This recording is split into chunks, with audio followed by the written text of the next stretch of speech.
been a difficult weekend for the team. How do you move on from this before heading to Japan?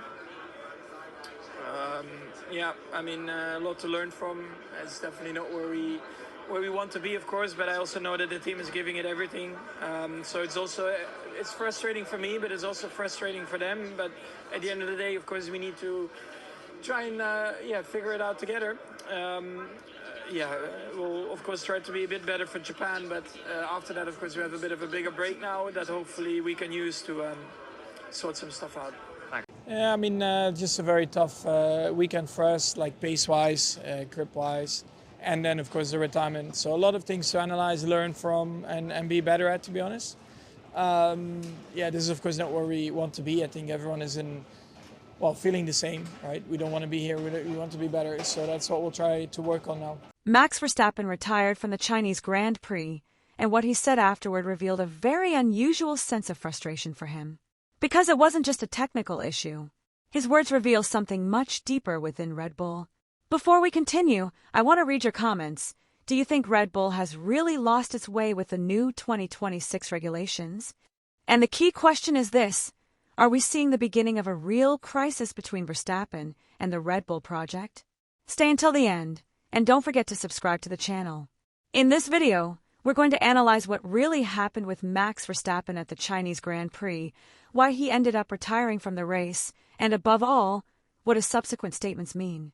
Because beyond the technical failure, what's worrying in the paddock is Verstappen's own tone.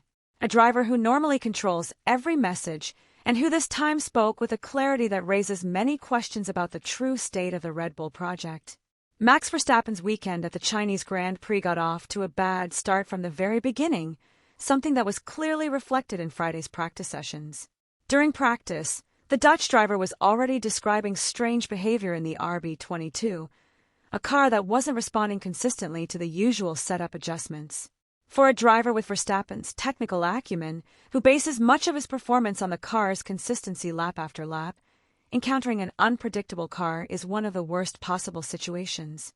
The Red Bull garage tried several setup changes, looking to open up the car's performance window, but the result was always the same: a lack of grip, unstable balance, and lap times that didn't reflect the team's historical potential.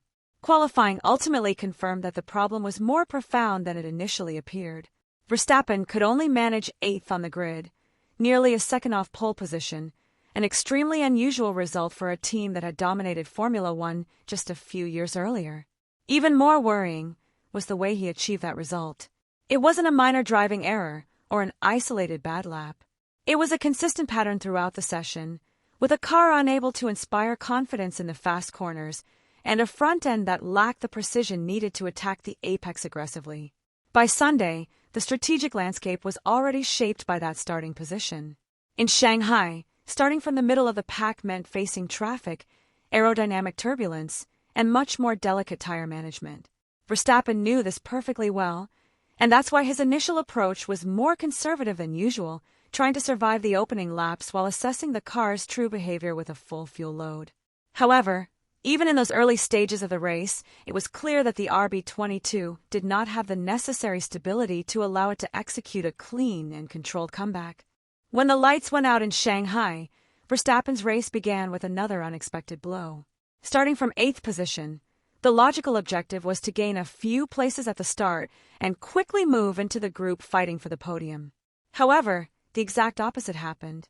The RB22 once again displayed one of its most glaring weaknesses this season, the inability to turn a difficult start into a clear recovery strategy. In the opening corners, Verstappen lost several positions and momentarily dropped out of the top 10, finding himself stuck in the midfield traffic, where aerodynamic turbulence and tire degradation make any overtaking maneuver much more challenging. During the first few laps, the Dutchman was forced to completely change his race approach. Instead of attacking aggressively, he had to adopt a more calculated driving style, managing his pace while trying to understand how the car was reacting in each phase of the circuit. Shanghai is a particularly demanding track in terms of aerodynamic balance, with long corners where the car must remain stable for several seconds. And it was precisely in these types of corners where the RB22 showed its greatest weaknesses. Verstappen constantly reported over the radio that the car's behavior changed from lap to lap, forcing him to drive with a greater safety margin than he normally uses when chasing his rivals. Even so, little by little, the talent that has defined Verstappen's career began to emerge. With calculated overtakes and capitalizing on other drivers' mistakes, he rebuilt his race lap after lap. It wasn't a spectacular comeback full of risky maneuvers, but a patient and methodical progression. This recovery took him to 6th position, running behind the Mercedes and Ferraris that were dominating the race. At that point, it seemed the realistic goal was to finish in that position and limit the damage to his championship hopes, especially considering how difficult the entire weekend had been. But then came the moment that completely changed the course of his career. In the final stages, around laps 45 and 46, the car suffered a sudden power cut as it exited one of the circuit's slow corners. For a few moments, the steering wheel even lost information on the display, a clear sign that something serious was happening with the car's electrical or hybrid system. When Verstappen climbed out of the car after his retirement, the tone of his comments was very different from what he usually uses, even on difficult weekends. Normally, the Dutch driver tries to maintain a relatively diplomatic tone, talking about learning, internal work, and improvements for the next race. But in Shanghai, the message was much more direct. Verstappen described the weekend as a disaster in terms of pace, explaining that throughout the race, he had been constantly battling a lack of grip and a car balance that changed without warning. It wasn't simply frustration over a retirement. It was the feeling that the car wasn't responding to anything the team was trying to do. One of the most striking statements was his description of how he felt behind the wheel during the race.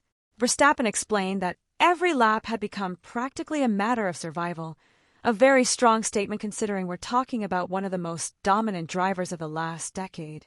According to him, he couldn't push with confidence because the car wasn't giving him the stability he needed to attack the corners, as he usually does. Instead of driving at the absolute limit, he was forced to maintain a constant margin of caution to avoid making a mistake caused by the car's unpredictable behavior. For a driver whose main strength is repeatability at the limit, that situation is extremely frustrating. But perhaps the most revealing statement was when he compared this Red Bull to the cars he had driven in previous seasons. Verstappen explained that in the past, when the team made significant setup changes, they were usually able to transform the car's behavior and find a solution relatively quickly. Now, however, in his own words, they can make major adjustments and the car still remains unresponsive. That seemingly simple statement is actually a very important technical indicator because it suggests that Red Bull might be facing a problem understanding the RB22's aerodynamic concept itself. To understand Verstappen's frustration, it's not enough to look at his retirement in China. The real problem seems to lie at the heart of the RB22 and how this car interacts with the new 2026 technical regulations. Unlike the dominant Red Bulls of previous years, this car appears to have an extremely narrow operating window. This means the car only performs correctly under very specific conditions of temperature, downforce, and mechanical balance. When everything falls precisely within that window, the pace can be reasonable. But as soon as anything changes even slightly, performance plummets, and the car's behavior becomes unpredictable. One of the clearest symptoms of his problem is the lack of consistency in aerodynamic balance. Verstappen has explained that the car's behavior changes from lap to lap, something that is particularly problematic for a driver of his style. He bases much of his performance on absolute precision and the ability to repeat the same level of attack in every corner. But when the car doesn't offer a clear reference point, that repeatability disappears. What happens then is that the driver starts driving with a greater safety margin, not because he lacks speed, but because the car doesn't allow him to fully trust the limits. Another critical point is the car's overall lack of grip. It's not just a problem with the front or rear axle. According to the team's own explanations and Verstappen's, the car seems to lack grip across the entire aerodynamic package, causing significant time losses in long, fast corners. It's in these types of sections of a circuit where modern cars generate most of their performance. If the aerodynamic platform doesn't remain stable throughout the cornering phase, the car loses efficiency, and the driver is forced to lift off the throttle earlier than usual. This is precisely the type of behavior Verstappen has been describing throughout the Shanghai weekend. Furthermore, the retirement in China has added another major concern within the team: reliability. The power cut that forced the car to retire points to a problem with the energy system or the hybrid powertrain, something that had already shown signs of weakness at the start of the season. When reliability concerns are added to a difficult-to-drive car, the technical pressure increases considerably. Red Bull not only needs to find more performance, but also needs to regain basic confidence that the car can finish races without unexpected failures. After the Chinese Grand Prix, Red Bull's situation enters a delicate phase that could determine the course of the entire season. With just 8 points in the championship and Mercedes and Ferrari showing a clearly superior pace at the start of this new technical era, the margin for error is rapidly shrinking. In modern Formula One, when a team begins the championship with the wrong technical foundation, correcting course can take several months of intensive development. This means that the upcoming races will be key in determining whether Red Bull has truly identified the source of its problems or if it is still trying to understand the car's inherent nature. One of the most important factors will be the team's ability to introduce upgrades that genuinely change the RB22's behavior. So far, the car hasn't received a major upgrade package that transforms its aerodynamic concept. What we've seen are adjustments and specific modifications, but not an evolution that radically changes the car's platform. If Red Bull manages to find a clear direction in its development, its technical structure has enough experience to quickly recover lost ground. But if the understanding of the concept remains limited, the risk is that each update will only change small details without solving the underlying problem. Verstappen's statements after the race reinforce that feeling. They weren't calculated words to protect the team's image, but rather direct comments about a car that doesn't inspire confidence and still lacks a clear identity on the track. When a driver of his caliber talks about having to survive lap after lap, the implicit message is very strong. It means that the car isn't allowing him to exploit its greatest strength, which is the ability to consistently drive at the limit throughout an entire race. Now I want to know your opinion. Do you think Red Bull will solve these problems in the upcoming races? Or are we seeing the beginning of a power shift in Formula One? Let me know in the comments, and don't forget to subscribe to the channel.